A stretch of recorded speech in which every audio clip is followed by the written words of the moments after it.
इसी को गुरुदेव ने कहा कि लाइफ और कुछ नहीं है, बी से डी तक की यात्रा है। बी का मतलब है बर्थ, डी का मतलब है डेथ। दोनों में से कोई हमारे हाथ में नहीं है, पर जो बीच में छूट गया वो पूरी तरह से हमारे हाथ में है। जो बीच में छूट गया उसका नाम है सी। सी का मतलब है choices. The choices we take that defines the course of our life. हम लोग जो अपने जीवन में चॉइस लेते हैं वो ये तय करती है कि हम लोग कहाँ जाएंगे, हम लोग कहाँ पर एंड करेंगे।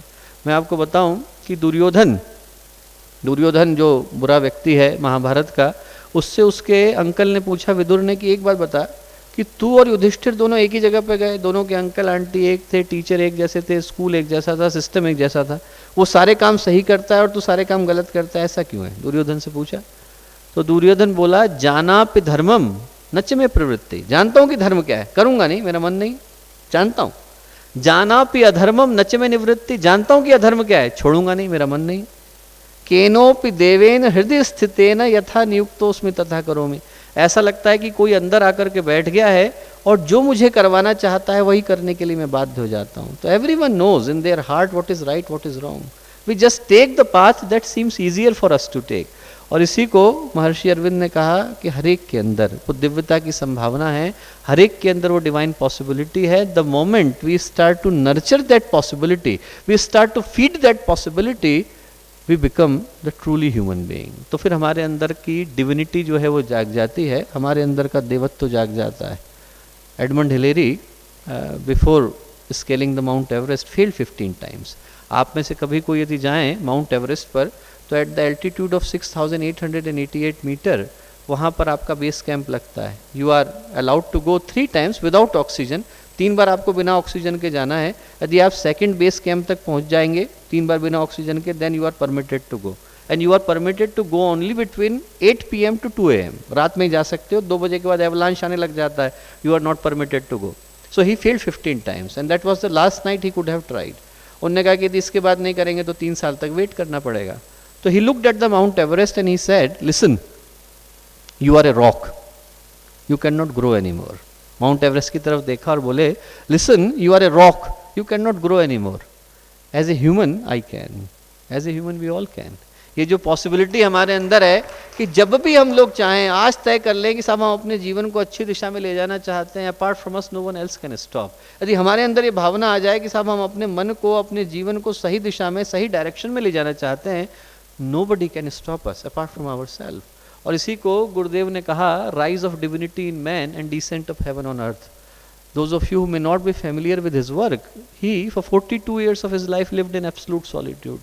और जो बाद के 38 years थे, in that time period he wrote 3400 plus books, translated all ancient scriptures, made them available absolutely free, focused his philosophy only on 2 things, self refinement, social upliftment, how I can make myself a good human being, how I can make society a better place to live। और जो remaining 5 years थे, उनके जो last के 5 years थे, that he dedicated to one single purpose, which was rise of divinity in man। He said that all of us are carrying the divine possibility।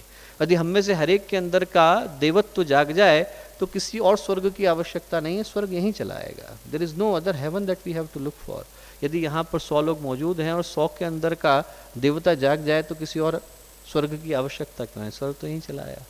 तो दोस्तों, यदि हम लोग महापुरुषों की दृष्टि से देखें, इनलाइटेड बीइंग्स की दृष्टि से देखें, इल्यूमिनेटेड बीइंग्स की दृष्टि से देखें, तो this life has been given to us so that we could do greater things with it, not so that we could waste the opportunity. पर जब हम लोग अपने आसपास की दुनिया को देखते हैं तो बहुत सारे चैलेंजेस के साथ पाते हैं। I am not gonna go into detail in all of them, but I will take some of them which are absolutely relevant to us. ऐसी चुनौतियां हम लोगों की आंखों के सामने हैं जिसको देख करके नहीं लगता कि we are carrying the divine potential and possibility. उसमें से पहली इन्वायरमेंट की है। साइंस की दृष्टि से इस दुनिया को बने हुए अब तो खैर 13.7 बिलियन पे रिवाइज हो गया, but the older time we used to read कि 4.6 बिलियन ईयर्स ओल्ड ये जो है एग्जिस्टेंस है। If we scale that to 46 years, यदि उसको हम लोग 46 साल पे लेकर के आए, then we as human beings have been here for 4 hours. हम लोगों को आए हुए उसमें 4 घंटे हुए हैं। About 1 minute ago, when our industrialization and globalization started, we were given the gauntlet, we were given the responsibility, we were given the accountability that what we can do different। हम लोग नया क्या कर सकते हैं, ऐसा ऊपर वाले ने हमें दिया। And the unfortunate thing we did कि जिस चीज़ को बनने में खरबों वर्ष लगे, 13.7 बिलियन ईयर्स लगे, उसको उजाड़ने में हमें 200 वर्ष भी नहीं लगे। In last 200 years alone we have destroyed 50% of world's forest. यहाँ पर तो आप लोग कंसेंशियस लोग बैठे हैं, पर मैं उन लोगों की बात करता हूँ कि जिनको ये बिल्कुल ऑब्वियस दिखाई पड़ता है कि ट्री लगाने से हमें ऑक्सीजन मिलती है, तब भी आदमी लगाने को तैयार नहीं। हम लोग एक ट्री लगाते हैं तो कम से कम 10 लोगों का जीवन का भला होता है, लगाने को तैयार नहीं। आप बड़े शहरों में चले जाइए, आज आप लोगों से बोलिए कि साहब ट्री लगाओगे तो आपको ऑक्सीजन मिलेगी, तो नहीं लगाएंगे। आपको ट्री लगाओ, आपको वाईफाई का सिग्नल मिलेगा, तो हो सकता है लगाने लग जाए। जो चीज़ बिल्कुल ऑब्वियस है आदमी करने को तैयार नहीं है। और मैं आपको बताऊं, हरिद्वार में मैं रहता हूं, जो चीज़ हमारी आंखों के सामने है, गंगा में हम लोगों को रोज़ सुबह अर्घ देने की आदत है, आंखों के सामने नदी सिमट करके जीरो हो गई है दोस्तों। वहाँ पर हमारी आंखों के सामने जहाँ पर हम लोग मेज़र किया करते थे 1.5 हाथी के साथ गंगा को, आज टकने टकने के बराबर गंगा रह गई है। और प्रश्न पूछने की आवश्यकता है कि हम अपने बच्चों को गंगा का इतिहास पढ़ाना चाहते हैं कि भूगोल पढ़ाना चाहते हैं। हम ये पढ़ाना चाहते हैं कि गंगा ऐसी दिखा करती हैं, कि हम ये पढ़ाना चाहते हैं कि गंगा ऐसी दिखा करती थी। This is the question which is of very strong relevance to us, and this happened in the name of the progress. लोगों ने सोचा कि साहब विकास के लिए ज़रूरी है, और I am not anti to the progress, मैं पूरी तरह से समर्थन सहयोग करता हूँ, पर प्रश्न ये पूछना चाहता हूँ कि कहीं ऐसा तो नहीं कि विकास की दौड़ में हम लोग अपने आप को बिल्कुल अकेला बनाते जा रहे हों। आज से 15 साल पहले, 20 साल पहले आदमी को कोई चीज़ चाहिए थी तो बाहर जाता था, खेल खेलना है बाहर जाता था, मूवी देखना है बाहर जाता था। आज की तारीख में सारी चीज़ें फ़ोन के अंदर ऐसी सिमट के आ गई हैं कि we are compromising the relationship to the any greater extents. आदमी जो है 1.5 घंटे बैठकर फेसबुक पर अपना स्टेटस अपडेट करने को तैयार है, घर में माँ बाप बैठे हैं उनसे बातचीत करने को तैयार नहीं। नील आर्मस्ट्रॉन्ग गए चंद्रमा पर, 6 फोटो खींच करके आए। हम लोग टॉयलेट में जाते हैं, 350 सेल्फी लेकर के आते हैं। आदमी जो है किधर किधर की तरफ जा रहा है, ये सोचने की आवश्यकता है कि कहीं ऐसा तो नहीं कि विकास की दौड़ में हम आदमी को बिल्कुल अकेला बना रहे हो, रिलेशनशिप पूरी तरह से कॉम्प्रोमाइज़ हो रही हैं आदमी की। और जो सबसे बड़ी दिक्कत की बात है, that is actually absolutely true, कि लोगों का जो पेशेंस का लेवल है वो बुरी तरह से गिर गया है। आज से 50 साल पहले आदमी चिट्ठी डालता था, जब आता था 3 हफ्ते में, 4 हफ्ते में आदमी पेशेंट के साथ वेट करता था। आज की तारीख में आदमी मैसेज करे, 3 मिनट में जवाब नहीं आएगा तो हो सकता है रिलेशनशिप ही खत्म हो जाए। 3rd वर्ल्ड वॉर यदि होगी तो इसलिए नहीं होगी कि देशों के बीच में लड़ाई हो जाए, बल्कि यदि गूगल और इंटरनेट नहीं आए 1 हफ्ते तक तो आदमी सड़कों पे उतर आएगा। जो रियलिटी हो गई है दोस्तों, मैं आपको बताऊं कि यही सिचुएशन है। डायरेक्टर जनरल DRDO के साथ मैं बात कर रहा था, उन्होंने कहा, उनसे पूछा कि भारत के लिए सबसे बड़ा थ्रेट क्या है, पाकिस्तान है कि चाइना है। उन्होंने कहा भाई साहब इसमें से कोई भी नहीं है, भारत के लिए सबसे बड़ा थ्रेट एंड्रॉयड फ़ोन है। बोले पहले जो है सैनिक होता था, आर्मी में पोस्ट होता था बॉर्डर पे, बोले आप उसको चिट्ठी भेजो कि साहब कौन चिट्ठी में लिखेगा कि घर में आज आटा नहीं आया है, दाल नहीं आया है, समस्या कोई नहीं लिखता था चिट्ठी में। आदमी खुशी खुशी चिट्ठी लेता था, आता था। बोले अभी सुबह से शाम तक में 12 मैसेज आ जाते हैं उसके पास, आदमी परेशान घूम रहा है, उसमें कुछ कर नहीं सकता है। बोले जितना लेवल ऑफ इम्पेशेंस इसकी वजह से आया है उतना पहले नहीं था। और ये जो ब्यूटीफुल सिचुएशन जो मथायस ने कही, and I really like this saying, he said people were created to be loved. संबंध इसलिए थे कि हम एक दूसरे को प्यार कर सकें। Things were created to be used, चीज़ें इसलिए थी कि हम इस्तेमाल कर सकें। हम लोगों के पास ऑब्जेक्ट है, गाड़ी है, फ़ोन है, बाकी की चीज़ें इसलिए हैं ताकि हम उनका इस्तेमाल कर सकें। And the reason world is in chaos, दुनिया इसलिए तकलीफ में है because things are being loved and people are being used. हम चीज़ों को तो प्यार करने लगे हैं और लोगों को इस्तेमाल करने लगे हैं। संबंधों को हम मैनिपुलेट कर रहे हैं, चीज़ों को प्यार करने में लगे हुए हैं। आज से 3 साल पहले लंदन में उन्होंने सर्वे किया और ये पूछा लोगों से कि आपके लिए सबसे ज़्यादा कीमत का क्या है। And you would laugh, it is happening right in front of us. लोगों से पूछा कि आपके लिए सबसे ज़्यादा वैल्यू का क्या है। नंबर 1 पर आईफोन, नंबर 2 पर आईपैड, नंबर 3 पर गाड़ी, नंबर 4 पे कुत्ता बिल्ली, 5वें नंबर पे माता पिता का नाम आया। दैट्स द रियलिटी, कि जो संबंध हैं, जो वैल्यू की चीज़ें थी, उसको आदमी कॉम्प्रोमाइज़ करके उनको याद कर रहा है जो हमारे मूल्य के नहीं। और इसके साथ जो रियलिटी है वो ये है कि जो इन्फॉर्मेशन शेयर हो रही है इंटरनेट पर, हमारे सन्स डाउनलोड क्या कर रहे हैं, हमारी डॉटर्स अपलोड क्या कर रही हैं, इसके लिए हर कोई चिंतित है। And ironically we are living in a world where deleting history has become more important than creating history. कि आदमी उस जो उसने साइट्स देखी हैं उसको डिलीट करने पे पहले भरोसा रखता है, बजाय इसके कि हम लोग हिस्ट्री क्रिएट कर पा रहे हैं कि नहीं। And because of that this is the unfortunate situation, we are living in the big houses, but families are gone. घर जो है पहले की तुलना में ज़्यादा बड़े बड़े हैं। फ्रेंड्स कॉलोनी दिल्ली में हमारे परिचय के एक हैं, 14 मंजिल का मकान है, 3 मंजिल में तो उनका सिर्फ पार्किंग खुली हुई है। पांचों जो परिवार के लोग हैं, पति पत्नी अलग रहते हैं, 3 बच्चे हैं, तीनों अलग अलग कॉन्टिनेंट में रहते हैं। 3 साल के बाद पहली बार वो लोग मिले वहाँ पर दिल्ली में, तो यही याद नहीं आया कि चाबी किसके पास है। घर बहुत बड़ा है आदमी के पास, 14 मंजिल का, पर परिवार छोटे हो गए। एजुकेशन पहले की तुलना में ज़्यादा है, पर कॉमन सेंस आदमी का कमज़ोर पड़ गया है। पहले की तुलना में हम लोग ज़्यादा बेहतर मेडिसिन लेकर के बैठे हैं। सभी यहाँ पर मेडिकल फैकल्टी से सभी जानते हैं कि हॉस्पिटल्स बेहतर हैं, सर्जरीज़ बेहतर हैं, हम लोगों के पास फैसिलिटीज़ बेहतर हैं, ड्रग्स बेहतर हैं, मेडिसिन बेहतर हैं। पर अनफॉर्चुनेटली आदमी की जो इंड्योरेंस है, स्टेमिना है, वो पहले की तुलना में काफ़ी कमज़ोर पड़ गई है। जो अनफॉर्चुनेट सिचुएशन है कि एक तरफ हम लोग चंद्रमा पर जा पहुँचे हैं, पड़ोसी का नाम पूछा जाए तो आदमी को पता नहीं होगा। दिल्ली में हम लोग वसंत विहार में घूम रहे थे, एक व्यक्ति से पूछा कि साहब D38 में कहाँ किधर से जाएंगे? बोला मुझे पता नहीं, मैं D39 में रहता हूँ। बोला कि वो अग्रवाल साहब रहते हैं वहाँ पे, बोले उनका पता नहीं, मैं सामने रहता हूँ। तो आदमी जो है कहने को हम लोग चंद्रमा पे पहुँच गए हैं, तो पड़ोसी का पता नहीं है। इनकम पहले की तुलना में ज़्यादा है, पर मन की शांति चली गई है। 3-4 साल पहले दिल्ली में थे हम लोग, तो एक सज्जन मिले, रो रहे थे बहुत बुरी तरह, बहुत दुखी थे। बोले बहुत नुकसान हो गया बिजनेस में।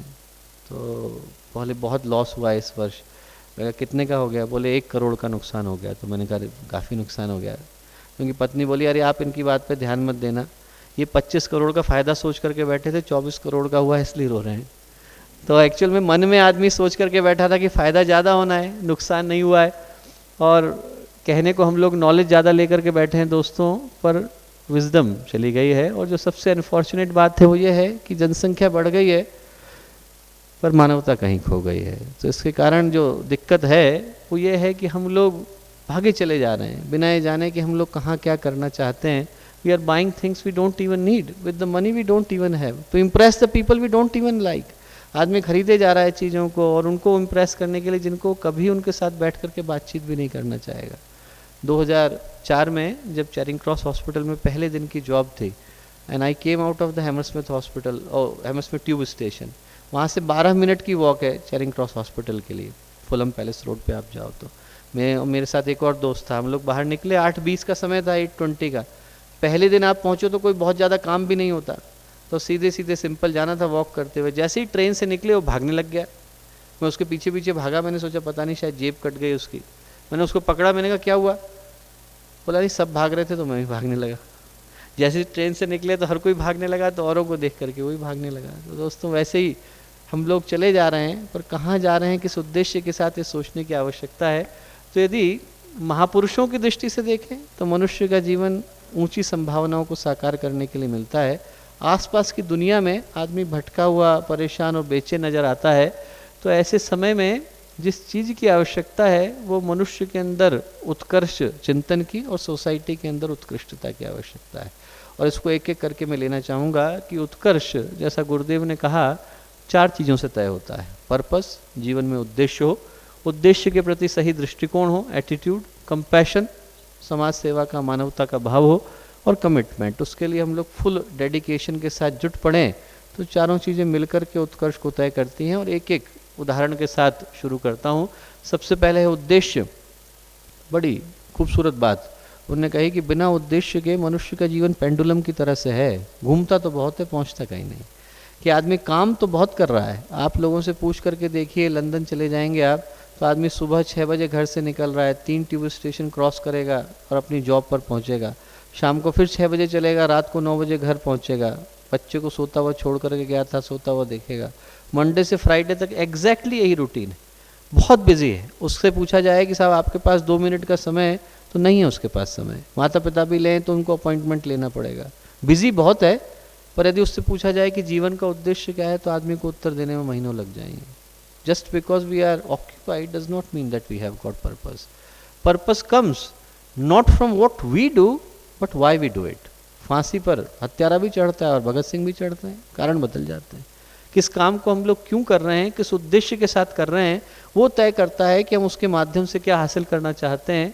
और इसीलिए कुछ उदाहरण उन लोगों के हैं जो हमारी आपकी तरह बिल्कुल सिंपल नॉर्मल ह्यूमन बीइंग्स हैं। और जब भी बात उद्देश्य की आती तो हमें लगता है कि साहब हम पे पैसा आ जाए, डिग्री आ जाए, बड़ी एजुकेशन आ जाए तो हम लोग जीवन का पर्पस डिफाइन करेंगे. These are people who probably never had any of that opportunity. They are very simple beings. हम लोगों की तरह से सामान्य घर परिवारों से निकल कर के आए हैं और उसके बावजूद उनने अपने जीवन के पर्पस को, अपने जीवन के उद्देश्य को तय किया. Real life examples. Does anyone know them?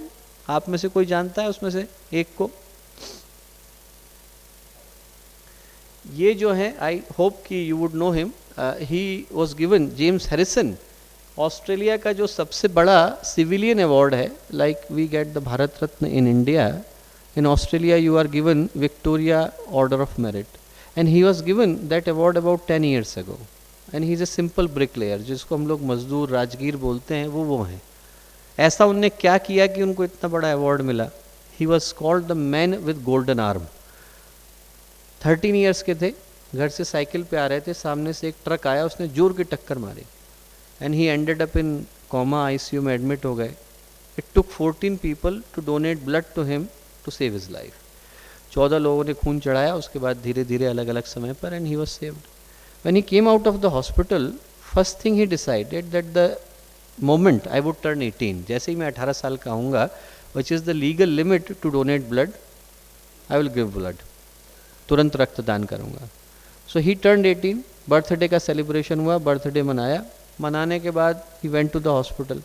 Hospital पहुंचे, डॉक्टर ने टेस्ट किया, आप सब जानते हैं इस बात को, चेक किया कि कोई डिजीज़ तो नहीं है. एंड व्हाट दे फाउंड कि he had an unusual antibody which could, if given to those who have got rhesus incompatibility, their life could be saved. उसको थोड़ा प्रोसेस करने की आवश्यकता है और दिया जाएगा, जीवन बच जाएगा. So from the age of 18 to the age of 73, when this photograph was taken, he donated 1,000 liters of blood, saving lives of 2 million unborn babies. 20 lakh बच्चों का जीवन अकेले व्यक्ति ने बचाया. His blood was sent to 34 different countries. तो आप कल्पना करके देखो, बहुत बड़ा पर्पस नहीं है, सिंपल सा पर्पस कि मैं ब्लड कैसे दूं, और उस एक पर्पस ने हजारों लोगों का, लाखों लोगों का जीवन बदल दिया.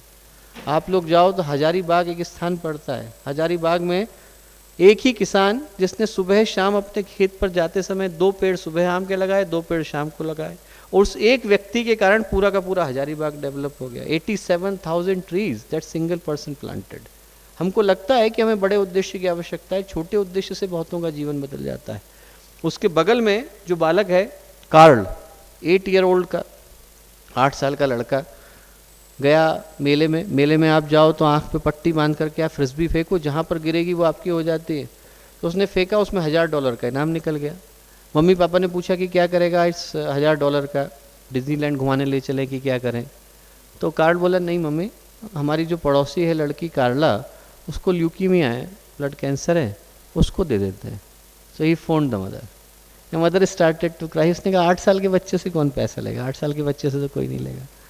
तो उन्होंने कहा कि नहीं बेटा, हम आपसे पैसा नहीं ले सकते. पर जैसे ही लोगों को पता चला कि एक 8 साल का लड़का ऐसा है, everyone started to give something. पहले दिन में जब फेसबुक पेज क्रिएट हुआ तो money for 200 babies was collected. पहले दिन में 200 बच्चियों के लिए जितने पैसे की आवश्यकता थी, that was collected because of the efforts of an 8 year old boy. तो दोस्तों, सिंपल पर्पस हम में से किसी के पास आ सकता है. और जो एक उदाहरण है वो बिल्कुल हमारे घर के पास का है. सुभाषिनी मिस्त्री, हसनपुकुर एक गांव है कलकत्ता के पास, वहाँ की रहने वाली, सब्जी बेचने वाली, 21 साल की थी. She became widow at the age of 21. उनके हस्बैंड को इलनेस हुई, जब तक मेडिकल अटेंशन मिल पाता तब तक डेथ हो गई. So imagine a lady who is working as a vegetable vendor, सब्जी बेचने का काम कर रही है विलेज में. बहुत ज़्यादा पैसे उनके पास तो बिल्कुल नहीं आते होंगे, और 21 साल की थी, विधवा हो गई. 4 बच्चे उनको पालने के लिए थे. सबसे छोटी बच्ची जो है 3 महीने की थी और इलिटरेट, पढ़ सकती नहीं थी. काम के नाम पर सिर्फ सब्जी बेचने का काम था. So at that age she decided, 21 साल की उम्र में, कि जब तक मैं अपने गांव में हॉस्पिटल नहीं खोल लूँगी चैन से नहीं बैठूंगी. कोई भी सुनता तो सोचता कि मजाक कर रहे हैं, कहाँ से आएगा पैसा. पर ऊपर वाले की दया हुई. उनका जो 3रे नंबर का लड़का था Ajay, he became a doctor. MD करी उनने कलकत्ता से, MD मेडिसिन में करी. And when he was offered a job, he left it, return back to the village. तो उनके साथ के जो कलीग्स थे उन्होंने कहा एक बार देख करके आए कि गया कहाँ. So they went, and when they went and heard the story of his mother, they started to cry. 47 years हो गए थे। 47 साल में उसको जितना पैसा मिला सब्जी बेचने से, लोगों के घर में काम करने से, every single penny she saved and she could save only 22,000 rupees, 22,000 रुपये बचा पाई थी। 22,000 रुपये में बड़े शहर में कोई डिसेंट घर भी किराए पे नहीं मिलता एक महीने के लिए, हॉस्पिटल खोलना तो बहुत दूर की बात है। But when people is heard about her story, everyone started to give something. किसी ने ज़मीन दी, किसी ने बल्ली दी, किसी ने सीमेंट दिया, डॉक्टर्स ने कहा कि हम लोग फ्री में इलाज करेंगे। And about 10 years ago, she opened a hospital called Humanity Hospital, from poor for poor. अपने गांव में उसने हॉस्पिटल खोला गरीबों के लिए, गरीबों के द्वारा 50 बेड का मल्टी स्पेशलिटी हॉस्पिटल। आप लोगों में से किसी ने सत्यमेव जयते देखा हो, सीरियल आमिर खान वाला, serial was completely dedicated to her efforts. एक लेडी जो अभी she is more than 82 and she could open a hospital. तो छोटा सा संकल्प भी आ जाए दोस्तों, मैं कहूँगा कि आप लोग यहाँ आए हो, उसको सुन के आप जाओ। इसका उद्देश्य अच्छी अच्छी स्लाइड को दिखाना नहीं है, इसका उद्देश्य है कि हम में से हर एक के अंदर एक कैपेबिलिटी है, we all could return with the real meaningful purpose in the life. यदि हम लोग एक अच्छा संकल्प लेकर के विदा होते हैं, then that is the whole purpose that we were looking for. तो पहली चीज जो थी वो थी उद्देश्य, दूसरी चीज उत्सर्ग। उत्सर्ग का मतलब है मानवता की भावना। भगवान गुरुदेव ने कहा कि इंसान के रूप में जो एक उद्देश्य हमारा हो सकता है वो इंसानियत हो सकती है। इंसानियत यदि हमारे अंदर नहीं है तो फिर हम लोगों का होना ही खत्म हो जाता है। मनुष्य के रूप में यदि मानवता हमारे अंदर नहीं है तो हमसे अच्छा तो जानवर है कि कम से कम उसकी चमड़ी तो किसी काम आएगी। हम लोग यदि